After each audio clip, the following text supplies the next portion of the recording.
I'm Alan Robarge, a psychotherapist and a relationship coach. Welcome to Improve Your Relationships, where I like to talk about attachment injuries and healing attachment trauma. And on this video, let's talk about a cycle, a dysfunctional cycle of insecurely attached relating and how we co-create and participate in that cycle with our partner. And it's a no-win situation for everyone. So the two key words in that very long title is the cycle. This is a dysfunctional cycle. And this video is mapping out what is that cycle. And then also the word co-create. We participate in this. We are not a helpless bystander who is just mindlessly in the wrong place at the wrong time. We are fueling it. We are co-creating it. And quite honestly, it has to do with also our own emotional unavailability and our own unintegrated attachment trauma, and the fact that we are in alignment with an insecure attachment way, insecurely attached way of relating. And we bring that to the relationship, and we pick a partner who also has a style of insecure attachment. And together we go through this dance, and I say this sarcastically, a kind of lovely dance. It's not so lovely, that ultimately just creates struggle, and chapters of confusion. And this video is video number 5, because the document that I'm working from has 5 sections, and so perhaps you've already seen all the other 4 videos, and if you have, thank you very much. Or if you're stumbling upon this one, number 5, you might want to watch the other ones, or just heads up that the others exist. And also I'm working from a document that the content is coming from. And if you want to read along, if you want a copy of the document for yourself, so that you can make notes, scribble on it, rewrite it, make it your own, whatever you need to do, go to alanrobarge.com/ and the word cycle. This document's about the dysfunctional cycle. So in order to get it, go to alanrobarge.com/ cycle. Let's jump in. This is number 5, video number 5. Some of the content is hard to hear. It really makes us look in the mirror and question what the heck is going on with who we are and how do we change some old patterns. So this is not for the faint of heart. It potentially can trigger a lot of difficult feelings because it's linked to our history of not having our attachment needs met. Please empower yourself through self-directed healing to identify what parts of this is or isn't true for you. And like I said, if you get the document, go ahead and rewrite it, scribble on it, and figure out what is your cycle. You know, this is in a lot of ways, this cycle is informed by my own history. I certainly I'm projecting some of my own story into this process, and it's also very much informed by my life's work as a therapist and a relationship coach of the many, many people I have chatted with and spoken to and worked with, and just hearing story after story that this document, what I'm trying to point out in this cycle is very common and unique to many people. But also keep in mind, in some aspects, I'm giving you the very concentrated version, and I'm also giving you the version that does not necessarily have all of the additional resources that are going to change the playing field. We do bring some resources. We're not always in a dysfunctional relating outlook. We're not always coming from an insecurely attached place. Sometimes we might dip in and out between being secure and being insecure. So again, you really got to tailor this to how does this relate to your life, and there might be some aspects of this that it does not relate to your life. If you do get triggered, if this does feel emotionally challenging, pause the video, write in a journal, go ahead and do what you need to do in order to start processing this material. The fact that this is done in 5 parts, you might not even want to go beyond parts 1 or 2. I mean, maybe you need to identify what part you're in or what part you're working on, and just focus on that for a while. You don't need all of it at once. But if you're overly ambitious and your consciousness is ready to hold it all, here we go. Number 5, video 5, section 5. When your partner does not comply with your need to control the situation, including controlling that he or she buy into your assessment of his or her inadequacy as a partner, and the main reason why the relationship isn't working, then your approach will become more righteous and demanding. You will have an unrelenting determination to prove just how screwed up the other person is. You will continue to belittle your partner's worth by repeatedly pointing out their shortcomings. This strategy is a twisted attempt to get the other person to see what you are calling the truth, in hopes that they will have some kind of dramatic aha moment and want wholeheartedly to change as a declaration of their love for you. If they don't do this, then you get to feel rejected and can now affirm, here we go, geez, this is the part that it really shifts. And then you get to feel rejected and now affirm the deepest fears that you're unwanted, unworthy, and unlovable. Up to this moment, this has been a grand setup that the both of you have masterminded unconsciously to reenact attachment trauma's original wounding, therefore affirming that everybody will be hurt by this relationship. Keep in mind that in order for your partner to get on board with your proposed plan of change, he or she would have to enter being disempowered and agree with you that he or she is in fact a messed up human being. Relationship repair will never happen if one or both partners are expected to be disempowered in the reflection of the other person's assumed power. This is I know it sounds a bit paradoxical. I'll repeat this, but these are not dynamics that foster love. These are dynamics that promote power over relating. This is a power struggle. This is a power game. And when we engage in this, there's going to be a loser. We're relating through being disempowered and not getting our needs met, and the other person's needs are not going to get met either. I'm just going to start over at the top. I'm really fascinated how in the previous videos and the other items that I have shared, I offer commentary, and I just read this like really long section, some of which perhaps I read longer without giving commentary because the first section sort of repeats itself in the content that I shared on video number 4. But we're also, to me, we're just really dropping into being honest about, okay, this is not salvageable. It's really not. And this is a poison. And you can't convince yourself that a little poison is okay. You know, like, oh, I'll figure out how to manage a little poison. You know, it just logically, to even entertain, that immediately means, well, let's think of relationship in terms of a deficit and in terms of it's going to simultaneously hurt us. And how many of us, how familiar is that, meaning of your family, that you learned that in order to be in relationship, you need to simultaneously be hurt? Or we could expand the language and say you learn to simultaneously be ignored or neglected or isolated, belittled in some way if you were in a family where there's a lot of criticism, so that, yes, you can be yes, we can love each other, yes, we can be in relationship, but oh, by the way, we also are going to shame you, and we are going to let you inherit a critical voice so you can belittle your self-worth for the rest of your life. And as I like to say, it's the gift that keeps on giving. Thanks family.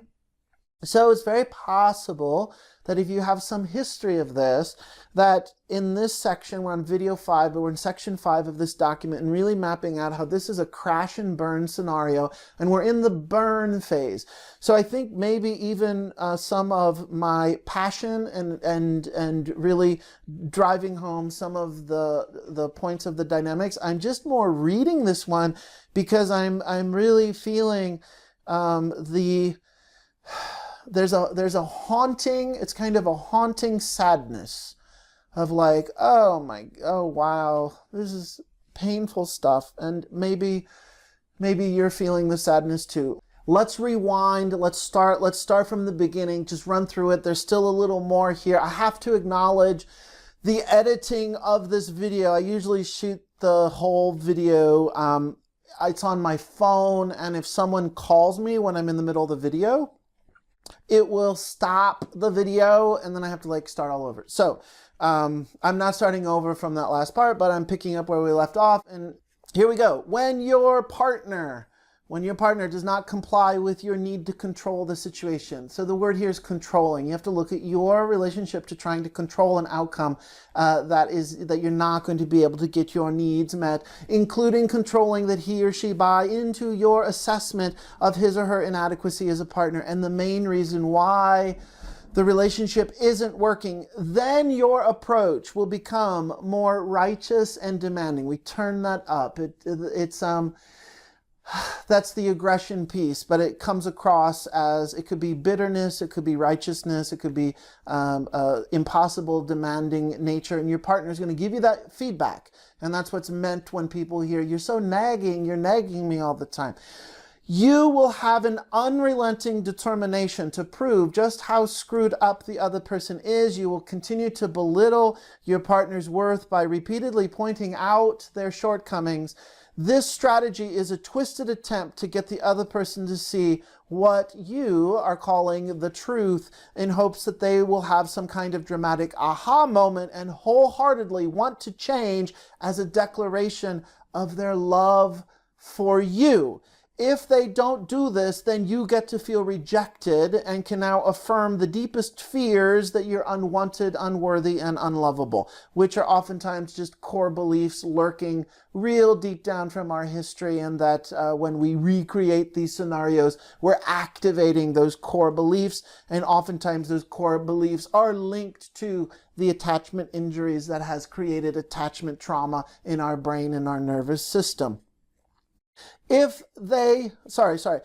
to this moment, this has been a grand setup that the both of you have masterminded unconsciously to reenact. This is the word reenact, so important here. Up to this moment, this has been a grand setup that the both of you have masterminded unconsciously to reenact attachment trauma's original wounding, thereby affirming that everybody will be hurt by this relationship. Keep in mind that in order for your partner to get on board with your proposed plan of change, he or she would have to enter being disempowered. See, it's a dynamic where there's a great power imbalance. He or she would have to enter into being disempowered and agree with you that he or she is in fact a messed up human being. Relationship repair, here's a really important sense. Relationship repair, repairing the relationship, will never happen if one or both partners are expected to be disempowered in the reflection of the other person's assumed power. These are not dynamics that foster love. These are dynamics that promote power over relating. And it's power over relating that is in alignment with abuse dynamics and abuse situations. There is an inherent imbalance. Lastly, if you stay unaware of your participation in this is the take home. This is the whole point of 5 videos and where we're at. It's all about waking up. If you stay unaware to your participation in this dysfunctional dance of relating, then chances are you will continue to blame your partner's distance and emotional unavailability as the reason why the relationship failed. You will not see your active role in creating this impossible dynamic. If you are invested in continuing your allegiance to denial, then you might also conclude that your partner was purposefully manipulative. Do you hear? So if you can't look at your participation, there's going to be even a more extreme polarize where you place the fault and how you perceive what went wrong. It's going to be, if you're not letting in your co-participation, the scale will tip in such a way that it's going to be really, really heavily weighted on the other person. If you are invested in continuing your allegiance to denial, then you might also conclude that your partner was purposefully manipulative in withholding emotional connection and did so out of spite. Now, keep in mind, asterisk, it's very possible that simultaneously was going on. So it's not black and white thinking to go, oh, the person was manipulative, wasn't manipulative. The person did withhold out of spite, didn't. We're not doing that so extreme thing. We're saying it's very possible they coexist, but it's this very nature that's going to obscure your ability to have clarity of what actually was going on in certain times, and that we're going to err on the side of if we're not seeing our participation in this, then of course all of the focus gets put on the other person.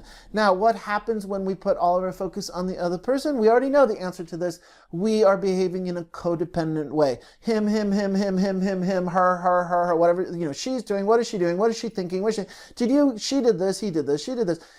To be overly preoccupied and focused on another person at your own expense, where you're not taking care of yourself, you're not having boundaries, and you are dependent on your own reality being affirmed in the reflection of the other person. And we're not talking about healthy mirroring. We're talking about linking your identity and worth to someone else, giving you permission and approval to be you. And when you can't get your needs met, it's now their fault. What is that? We know that's codependency. You will not see your active role in creating this impossible dynamic. If you are invested in continuing your allegiance to denial, then you might also conclude that your partner was purposefully manipulative in withholding emotional connection and did so out of spite. You might be inclined to forever tell the story that he or she was in fact a demon.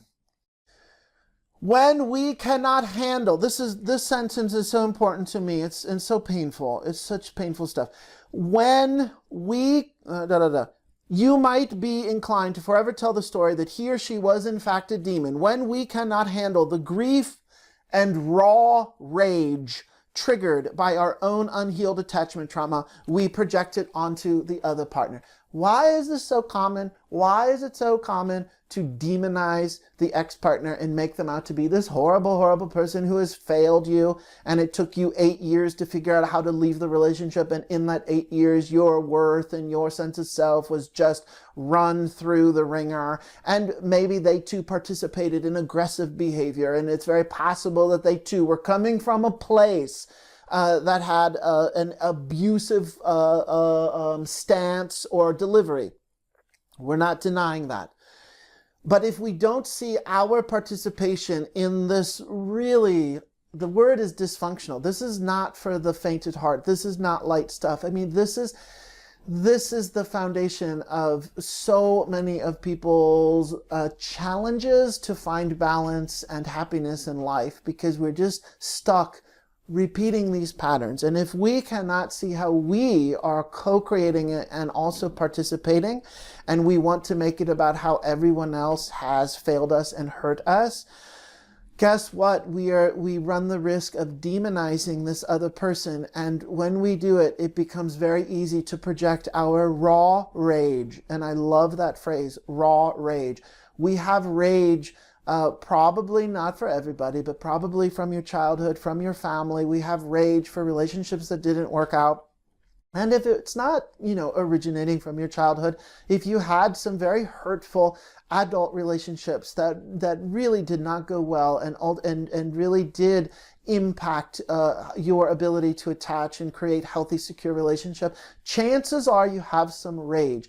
And many of us, this rage is so strong that it's not in our consciousness. It's a bit buried, and we're not even able to be direct with it. We're very covert with it. We're very slippery with it. We stay in denial because it is so overwhelming, and it is linked. This raw rage is linked to our deepest grief and our deepest sadness. And who wants to be able to have the wherewithal and the ability to sit in the intensity of your deepest sadness, especially if the moment you enter that deepest sadness, you are going to regress to being age 5 or age 6 or age 12, that you're not really coming from your current adult self. You're accessing the old, deep loss, the sadness, the grief, through the lens of who you once were, of where this attachment trauma happened. And that's what we refer to as losing resource. You don't have any resource there. And that's how we can re-wound ourselves when this happens. But if our psyche, we're unable to bring our rage, the profound grief and the rage that's linked to that into our consciousness, because we're afraid of it, because and it links to how hurt and devastated we have been and how relationships have not worked out for us.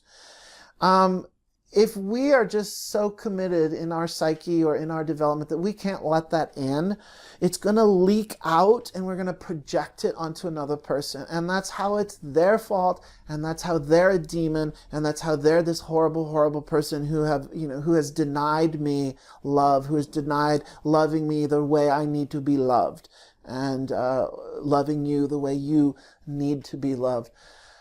I hope that this, explaining it this way, is more helpful than provocative. I think lastly, what I want to include is that inevitably I will receive messages on all of these videos asking the question, yes, but how do we repair it? How do we do something different? How do we make it?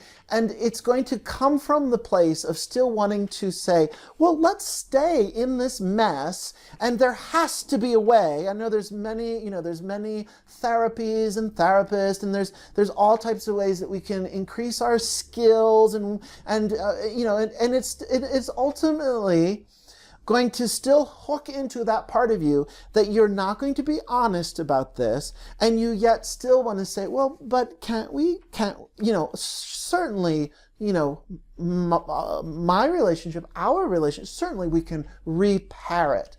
And I don't have the answer for that. How the heck do I know? Is it possible to repair relationships rooted in dysfunctional patterns? The generic answer is yes, of course, go for it. You wanna work on this, and you wanna do another round of seeing how this plays out and learning some skills to change the pattern. You can't approach that by thinking, okay, well, good, how do we change this? Because we're waiting for the other person. This is what I've been talking about on 5 videos. If you think you're going to set it up so yet you have more patience to wait around for the other person to get on board with, quote unquote, making it work, well, you're just go back to video 3 and just keep watching video 3. I mean, you're just going to keep doing the same thing. So I definitively am stating, and I'm going to, discredit, or I'm going to contradict myself. But I'm first going to say, no, you can't repair it. This is it. This is a messed up way of relating, and you've been doing this for years. This is what you've been trained in your family, and it's not going to work. And wake up. Take a break from this. Realize, it's not a big deal. It's not the end of the world if you don't have a relationship with this one person that you're so incredibly in love with. You must be with this person. Look, is it really worth it? You really just got to take a practical approach and say, how much suffering do you want in your life? And if you think it's worth taking on this dysfunctional pattern and taking a little bit of poison instead of a lot of poison, then that's your choice. Go for it. But I also will add, and keep in mind, this is the place where I contradict myself. Healing's possible. Of course it is. There are many things that you can do. But you also can't be clueless about the realities of the challenge of that you've immediately, or you picked someone from day one and your skill level with this person is not going to work. So, more relationships we could experience a corrective ending and have a beautiful goodbye with closure if we are able to interrupt this process sooner instead of keep dragging it out and dragging it out and dragging it out and then constantly coming back and saying, I wonder if we can change. I wonder if we see this therapist now. I wonder if we go on this retreat now. I wonder if we try this modality of healing. I wonder if we work with this relationship coach. So much of that unrelenting desire to keep working at something that is stale, dead, over, is not going to work, is reinforcing your denial and your inability to have agency to take care of yourself, to go ahead and give yourself permission. Give yourself permission. Say, it doesn't matter if it doesn't work. It doesn't matter if it works. It's just like, what approach do we take so that we are in alignment with compassion and that we are on the path of the cessation of suffering. We do not want to keep pursuing suffering. So if that means end it, go by all means end it. If that means you want to do another chapter of believing in change and trying to get everyone on board with some new skill set, go for it. The goal is to look at the path that has the least amount of suffering and how you move away from reinforcing denial, you move away from reinforcing codependency, and you move away from reinforcing the belittling of your own truth and the belittling of your partner and making your partner in that dynamic out to be the one who is wrong, broken, messed up, and damaged.